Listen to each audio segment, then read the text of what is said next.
100 ሺህ ብር ይዛችሁ ምን ልስራ ብላችሁ ተቸግራችኋል? እነሆ ለዛሬ 100 ሺህ ብር ካፒታል መነሻ በማድረግ የሚሰሩ 20 ጮማ የቢዝነስ አይዲያዎችን ይዤላችሁ ስቀርብ በደስታ እኔ ተፈራ ገብረሃና ነኝ። ተከታተሉኝ። ቻናሉን ሰብስክራይብ በማድረግ ጀምሩ ጋብዛለሁ። በ100 ሺህ ብር ካፒታል በመጀመሪያ ደረጃ የምትሰሩት ስራ የሸቀጣ ሸቀጥ ስራ ነው። ይህ የሸቀጣ ሸቀጥ ስራ መጀመሪያ እንዳልኳችሁ የአካባቢ ጥናት፣ የቦታ መረጣ ይፈልጋል። ሰው ምን ይፈልጋል፣ ምን ማቅረብ አለብኝ ጥናታችሁ ከጨረሳችሁ በኋላ 100 ሺህዋን ይዛችሁ አከፋፋይ ጋር ወስዳችሁ በ100 ሺህ ብር ካፒታል ቆንጆ ቦታ ይዛችሁ የምትሰሩት ስራ ነው። ትለወጡበታላችሁ፣ ታድጉበታላችሁ። በሁለተኛ ደረጃ ደግሞ ለዛሬ ልትሰሩ ይዤላችሁ የቀረብኩት ስራ የወተት ተዋጽኦ። የወተት ተዋጽኦ አንደኛ ወተት ጥሬ ትኩስ ወተት፣ ሁለተኛ እርጎ፣ ሶስተኛ አይብ፣ አራተኛ ቅቤን ያካተተ ስራ ሲሆን ይህንን ስራ አነስተኛ ክፍል ቤት በመያዝ የምትጀምሩት ስራ ይሆናል። ይህንንም ስራ ደግሞ ስትጀምሩ ቀጥታ ከገበሬው የማግኘት እድሉ ቢኖራችሁ በጣም ይመረጣል። ነጋዴ ሲሆን አንደኛ ወተቱ ላይ የጥራት ጉዳይም ሊያስቸግር ስለሚችል፣ ሁለተኛም ደግሞ የዋጋ ጉዳይ ሊጎዳችሁ ስለሚችል ቀጥታ ትራንስፖርት ከፍላችሁ ከከተማ ወጣ ብላችሁ ጀሪካን ወተቱን ይዛችሁ መታችሁ በ10 ሊትር በ20 ሊትር ሊሆን ይችላል አድርጋችሁ አስጀምራችሁ ትኩስ ወተት ካደረባችሁ እርጎ ይሆናል። ካደረም ደግሞ ወደ ቅቤነት ይቀየራል። ከዛም ወደ አይብነት ደረጃ ምንም ይበላሽ የሚጣል ነገር የለውም። ይህንን ስራ ብትጀምሩ በጣም ትልቅ ደረጃ ትደርሱበታላችሁ። በእርግጠኝነት ነው መነግራችሁ። ብዙዎች ዛሬ ተለውጠው ወደ ከብት እርባታ ደረጃ ደርሰው ቤተሰብ አስተዳድረው ራሳቸውን ችለው ሀገር ለውጠው ግብር እየከፈሉ በትልቅ ደረጃ ላይ ኢኮኖሚን ወጥረው ይዘዋል። ትለወጡበታላችሁ በእርግጠኝነት። በሶስተኛ ደረጃ ደግሞ ልትሰሩ ይዤላችሁ የመጣሁት ስራ የላውንደሪ ስራ ነው። ይህ ስራ በአነስተኛ ብር አነስተኛ ማሽን ትገዙና ቀጥታ ቤት ኪራይ ፈልጋችሁ ልብስ መስራት ትችላላችሁ ማለት ነው። እንዳልኳችሁ ቦታ መረጣ ኮመን የግድ ነው። ይህን ስራ የምትሰሩት አንደኛ ሰው የሚበዛበት አካባቢ፣ ስፔሻሊ ደግሞ ኮንዶሚኒየም አካባቢ ላይ ይህንን ስራ ብትጀምሩ ብዙዎች የመንግስት ሰራተኞች ስለሆኑ ለራሳቸው ጊዜ የላቸውም ልብስ ማጠቢያ። ይህንን ስራ ብትሰሩ በጣም ትቀይሩበታላችሁ። ዛሬ አንድ ልብስ ላውንደሪ ቤት ለማሳጠብ ምን ያህል ክፍያ እንዳለው ዞራችሁ ይህን ሂሳብ ቼክ አድርጉ። በጣም አዋጭ ስራ ነው። ትቀይሩበታላችሁ። ራሳችሁንም ቤተሰባችሁንም ትቀይሩበታላችሁ። ዛሬ ነገ ሳትሉ ስራውን ጀምሩ። ያዋጣል። አራተኛው ስራ ደግሞ ቤት ተከራይቶ ማከራየት። ይህ ስራ ትልቅ ግቢ ተከራይታችሁ ክፍልፋይ ቢኖረው ደግሞ በጣም ይመረጣል። ክፍልፋይ ያላችሁ ቤቶችን ተከራይታችሁ እናንተ ደግሞ ለተከራይ ተመልሳችሁ የምታከራዩበት የስራ ሁኔታ ነው። ይህ በትልቅ ከተሞች ላይ አንዳንድ ሰዎች ቤቱን ለእናንተ አከራይተው ሩቅ አገርም ሊኖሩ ይችላሉ። በስራ ምክንያት ሌላ ቦታ መኖሪያ አድርገው ቀይረው ያሉ ሰዎች ስላሉ ይህንን ስራ ብትሰሩ በጣም ያዋጣችኋል። ተጠቀሙበት ብዬ እመክራለሁ። በአምስተኛ ደረጃ ደግሞ ለዛሬ ይበጃችኋል ይጠቅማችኋል ብዬ ይዤ መጣሁላችሁ ስራ የባልትና ውጤት አዘጋጅቶ መሸጥ። ይህ ስራ ስፔሻሊ ደግሞ ሙያው ላላችሁ ሰዎች ቢሆን ይመከራል።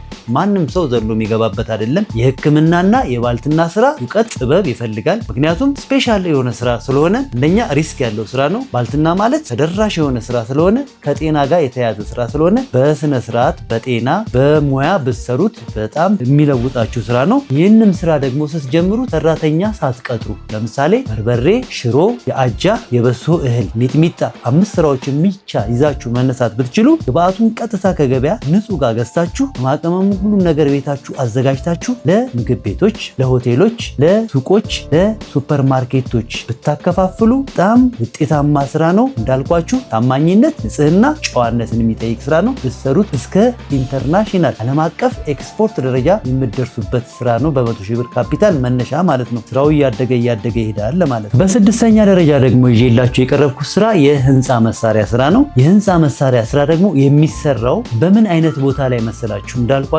ቦታ መረጣ ይፈልጋል። ኮንስትራክሽን በሚሰራበት ቦታ ላይ ብትከፍቱት በጣም ያዋጣችኋል። ይህንም ደግሞ ለመስራት በ100 ሺህ ብር ካፒታል ከበቂ በላይ ነው። ጠበብ ያለ ክፍል ምክንያቱም እቃ በደንብ አድርጎ ድምቅ እንደሌላችሁ ጠበቅ ባለ ክፍል የ100 ሺህ ብር እቃ በመያዝ ቀጥታ ወደ ስራው ገብታችሁ ትቀየሩበታላችሁ። ይህንም ስራ ደግሞ ስትሰሩ ምን ይፈልጋል፣ አካባቢ ላይ ምን ይፈልጋል፣ ምን ይዤ ልቅረብ የሚለውንም ስራ በደንብ አጥንታችሁ የምትሰሩት ስራ ነው። ዘላችሁ እንዳትገቡ ጥናት ያስፈልጋል። በጣም ትቀየሩበታላችሁ። ቆንጆ ጥናት ካደረጋችሁበት በአጭር ጊዜ ውስጥ የምትቀየሩበት ስራ ነው። ጥናት ከሌላችሁ ግን እቃ ይዞ መቀመጥ የቤት ኪራይ መገፍገፍ ነው የሚሆንባችሁ። አስተውላችሁ እንድትገቡ እመክራለሁ። በሰባተኛ ደረጃ ደግሞ የምመክራችሁ የዶሮ እርባታ ስራ። የዶሮ እርባታ ስራ እንዳልኳችሁ ይሄም እውቀት የሚፈልግ ስራ ነው። እውቀት ይፈልጋል፣ ማንበብ ይፈልጋል። ዩቲዩብ ላይ በደንብ አድርጋችሁ ለዶሮ እርባታ ብላችሁ ገብታችሁ አጥንታችሁ ጨርሳችሁ የምትገቡት ስራ ነው። 100 ሺህ ብር ካፒታል አለኝ ብላችሁ ብትገቡበት ኪሳራ ውስጥ ልትገቡ ስለምትችሉ ይህም ጥናት፣ ትምህርት፣ እውቀት ይፈልጋል። ይህንም ስራ ደግሞ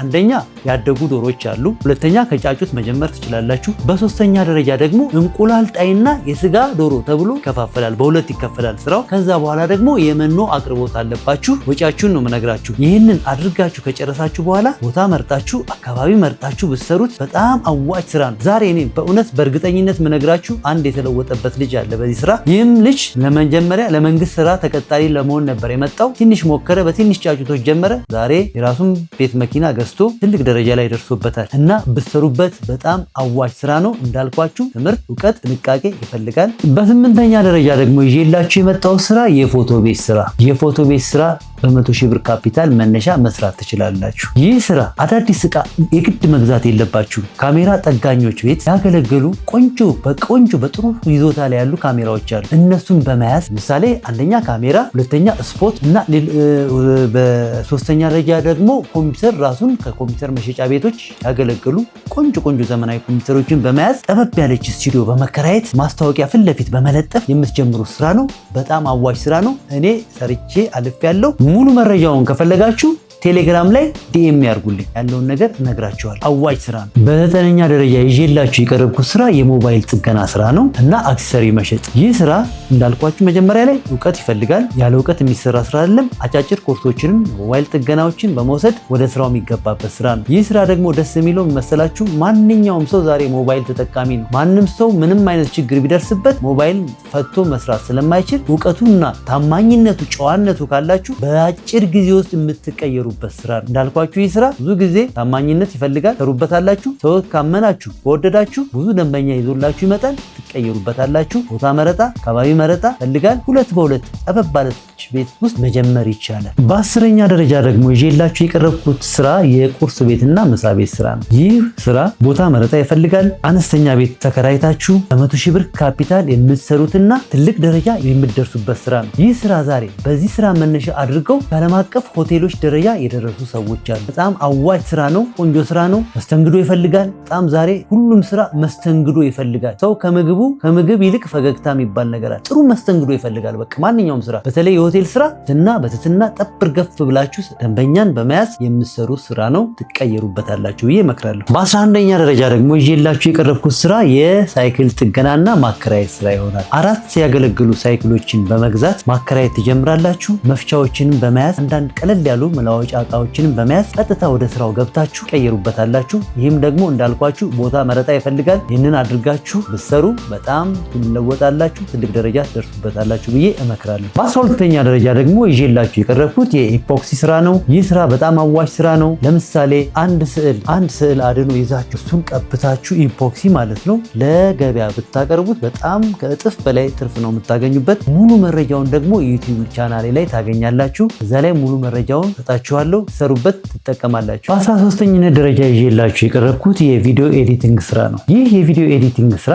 የ80,000 ብር ካፒታል ላፕቶፕ በመግዛት ይጀምራል። ከዛ በኋላ በየፎቶ ቤት የሄዳችሁ በመጠየቅ የሰርግ ፎቶዎችንና ቪዲዮዎችን ኤዲቲንግ በማድረግ የምትሰሩት ስራ ይሆናል። በጣም አዋጭ ስራ ነው። ብትሰሩ ትጠቀሙበታላችሁ ብዬ እመክራለሁ። በ14ኛ ደረጃ ደግሞ ይዤላችሁ የቀረብኩት የስጦታ እቃ መሸጫ ነው። ይህ የስጦታ እቃ መሸጫ ብዙ ጊዜ አካባቢ ላይ የሚሰራ ስራ አይደለም። ብዙ ሰዎች ተደጋጋሚና ሌሎችን ስራ ስለሚሰሩ ይህንን ስራ ዞር ብሎ ያየው ሰው የለም። ይህ ስራ የስጦታ እቃ አንደኛ ተማሪዎች በሚመረቁበት ሰዓት፣ የዩኒቨርሲቲ ተማሪዎች፣ ኬጂ ተማሪዎች በሚመረቁበት ሰዓት ይህ ስራ ወሳኝ ስራ ነው። ሁለተኛ ደግሞ ቤት ምርቃት አለ። እነዚህ ስለሚያስፈልጉ የነዚህ እቃዎችን ብታሟሉና ይዛችሁ ብትገኙ በጣም አትራፊ ስራ ነው። እንዳልኳችሁ ጠበብ ባለ ቤት ቆንጆ ቦታ ላይ መርጣችሁ ቤቷን ድምቅ አድርጋችሁ በመያዝ በ100,000 ብር ድምቅ ሰፊ ቤት ከሆነ አይሞላም። ጠበብ ያለ ቤት ከሆነ ግን ድምቅምቅ አድርጋችሁ ስራውን ብትጀምሩ ውጤታማ ትሆናላችሁ ብዬ እመክራለሁ። በ15ኛ ደረጃ ደግሞ ይዤላችሁ የቀረብኩት ንጹህ እንጀራ የማቅረብ ስራ። ዛሬ ብዙዎችን የፈተነው ስራ እናንተ የራሳችሁን እሴት ጨምራችሁ ማለት ንጽህናን ጥድት ያለ ስራን በመያዝ 1 ኩንታል ጤፍ ገዝቶ ቀጥታ ወደ ገበያው መግባት ይቻላል። ምጣድ ከሌላችሁ ምጣድን መግዛት ይቻላል። 100,000 ብር ከበቂ በላይ ነው። ይህንን ስራ ስትሰሩ አንደኛ ጨዋነት፣ ንጽህና በጣም የሚጠይቅ ስራ ነው። ሁለተኛ ደግሞ ይህንን ስራ የምታከፋፍሉት አንደኛ ለሱቆች፣ ለሆቴሎች፣ ለሱፐር ማርኬቶች እያላችሁ ቀስ እያላችሁ በ100 ኩንታል ሳይሆን በትንሹ እየሞከራችሁ እያስፋፋችሁ ሰራተኛ እስከ እስከ መቅጠር እስከ ኤክስፖርት ደረጃ የደረሱ ብዙ ሰዎች አሉ። ይህ መነሻ አይዲያ ነው ማለት ነው። ዋናው ነገር እንዳልኳችሁ ጥሩ ስራ ይዛችሁ ከቀረባችሁ ማንም ይፈልጋችኋል፣ ቤት አንኳኩቶ ማለት ነው። ብትሰሩ ትቀየሩበታላችሁ ብዬ እመክራለሁ። በ16ኛ ደረጃ ይዤላችሁ የቀረብኩት የህፃናት መጫወቻዎችና የትምህርት ቤት ቁሳቁሶችን እቃ በመያዝ የምትሰሩ ስራ ነው። ይህም ስራ ብዙ ቦታ ላይ ያልተለመደ ስራ ነው። በብቸኝነት በሞኖፖል የምትሰሩ ስራ ነው። ምክንያቱም ብዙ ጊዜ እኛ ሀገር የሚሰራው ተደጋጋሚ ስራ ነው። ይህን ስራ የሚሰራው ሰው የለም። ብትይዙበት ጥናት አድርጋችሁ በ100,000 ብር ካፒታል በጣም ትቀየሩበታላችሁ እና በተለይ ትምህርት ቤቶች አካባቢ በዛበት አካባቢ ላይ ሰሩት የትም ብለው መጥተው እናንተ ጋር ይህን እቃ የመግዛት እድሉ ይኖራችኋል፣ ትቀየሩበታላችሁ። በ17ኝነት ደረጃ ደግሞ ይዤላችሁ የቀረብኩት የሲሲቲቪ ካሜራ ወይም ስውር ካሜራ ገጠማ ስራ ይሆናል ማለት ነው። ይህ ስራ በ100,000 ብር ካፒታል በደንብ አድርጋችሁ ተነስታችሁ የምትሰሩበት ስራ ነው። ይህም ደግሞ ብዙ ጊዜ ቲክቶክ ላይ ስራችሁን መለቀቅ የሚሰራ ስራ ነው። የቤት ኪራይ ብዙም አያስፈልጋችሁም። በስልክ የሚሰራ ስራ ነው። ይህ ስራ ድሪሎችን በመግዛት የሚያስፈልገውን ቁሳቁስ ግብአት በመግዛት የሚጀመር ስራ ነው። ሙሉ መረጃውን ደግሞ ከፈለጋችሁ ቴሌግራም ላይ ዲኤም አድርጉልኝ፣ ነግራችኋለሁኝ። ቀጥታ ወደ ስራ የምትገቡበት ስራ ነው። ያልኳችሁ ያው ትንሽ ኮርስ ይፈልጋል። ዩቲዩብ ላይ አንዳንድ ትምህርቶችን መማር ግድ ይላል። አድርጋችሁ ብትገቡ በጣም ትቀየሩበታላችሁ። ብዙዎች ተለውጠውበታል። በ18ኛ ደረጃ ደግሞ ልትሰሩት የምትችሉት ስራ ምን መሰላችሁ? የሞተር ዘይት ማቅረብ ማለት ነው። ይህ የሞተር ዘይት ማቅረብ ስራ ገራጆች አካባቢ ነው በይበልጥ የሚሰራው። በይበልጥ ደግሞ ብዙ ገራጆች ያሉበት አካባቢውን በጣም ተመራጭ ይሆናል። የምትሰሩባትም ክፍል በጣም ጠበብ ያለች ቤት፣ ምንም ከባድ ነገር የለውም። ትንሽ የመደርደሪያ ያስፈልጋል። ከዛ በኋላ የምትይዟቸውም ዘይቶች ሎካልና ኦሪጂናል ይባላሉ። ኦሪጂናሎቹ በጀሪካን አሉ ከ1 ሊትር ጀምሮ እስከ 5 ሊትር። እነሱን በመደርደር ታዋቂ ብራንድ ዘይቶች አሉ፣ እነሱን በመያዝ። ሁለተኛ ደግሞ ሎካል ደግሞ የሚባል አለ በጀሪካን የሚቀዳ። ሁለተኛ ደግሞ በበርሜል የሚመጣ ዘይት አለ። ይህን ስራ ይዛችሁ ብትነሱ በጣም ታድጉበታላችሁ። ይህ ስራ እያደገ ወዴት ይሄዳል መሰላችሁ? ወደ መለዋወጫ ማቅረብ። ከዛ እያላችሁ እያደገ የገራጁ ባለቤት ትሆናላችሁ። ከዛ በኋላማ ምን ብዬ ልንገራችሁ? ተሳቢ መኪና ባለቤት መሆን ነው ላለው እያለ ደረጃውን ከፍ እያለ የሚያሳድግ ስራ ነው። በ19ኛ ደረጃ ደግሞ ይዤላችሁ የቀረብኩት ስራ የቦንዳ ስራ። ይህ የቦንዳ ስራ በአሁኑ ሰዓት ብዙዎች ራሳቸውን ቀይረውበታል። ይህም ማለት ምንድነው? በጣም አዳዲስ ልብሶች ናቸው እዛ ውስጥ የምታገኙት። እነሱ ልብሶች በመተኮስ ቆንጆ ስራ ሰሩበታላችሁ። እንዳልኳችሁ ቦታ መረጣ ወሳኝ ነው። ቦታ ይዛችሁ በ100,000 ብር በደንብ አድርጋችሁ ሰፋ አድርጋችሁ የምትሰሩ ስራ ነው። በጣም ቆንጆ ትርፍ አለው። ትለወጡበታላችሁ፣ ትጠቀሙበታላችሁ ብዬ እመክራለሁ።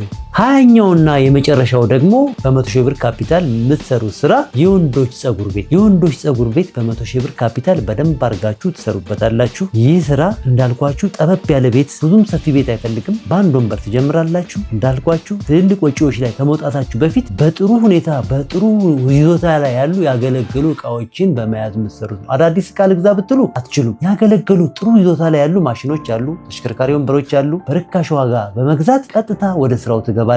አዋጭ ስራ ነው። ክቡራን ተመልካቾቼ በዛሬው ቪዲዮ ከተራ ቁጥር 1 እስከ 20 ከተዘረዘርኩላችሁ የቢዝነስ ሀሳቦች ውስጥ የትኛውን ወደዳችሁ? የወደዳችሁትን ኮሜንት ላይ አስቀምጡልኝ። ከዛ ውስጥ ብዙ ላይክ ያገኘውን ሙሉ መረጃ በቪዲዮ ይዤላችሁ እመጣለሁ። በቀጣይ እስከምንገናኝ ድረስ እኔ ተፈራ ገብረሃና ነኝ። አመሰግናለሁ። ክብር ይስጥልኝ።